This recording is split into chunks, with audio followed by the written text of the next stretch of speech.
For 18 years, Fiona taught young learners in the public school system. As a Seventh-day Adventist, she faced challenges. She was unable to openly share her faith and struggled to observe the Sabbath amid school demands. Yet through it all, Fiona remained true to her beliefs, praying for the chance to teach in a school where she could integrate her faith into her teaching.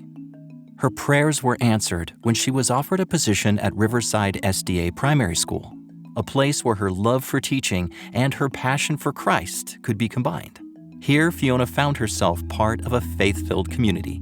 Here within our Adventist schools, it's such an honor to be able to pray and to worship, to actually spread the love of Jesus. And I think that is what makes Christian education so different.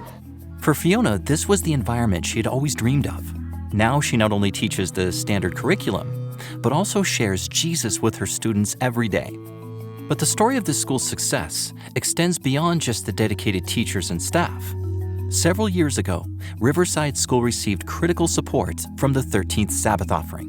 What you currently see is the new building block that has been supplied or built because of missions offering in 2012. And we are really grateful to the World Field for this offering. Fiona and her colleagues are deeply grateful to church members around the world for giving to the 13th Sabbath offering. Your gifts are enabling Riverside SDA Primary School to not only educate, but also nurture the faith of every child who walks through its doors, including students such as Cullinan. I like that the Bible has lots of laws to keep us in line and that it teaches us a lot about God. Where we integrate God within our lessons, where our children not only learn about the curriculum, but they also get know about Jesus as well and want to live a better life.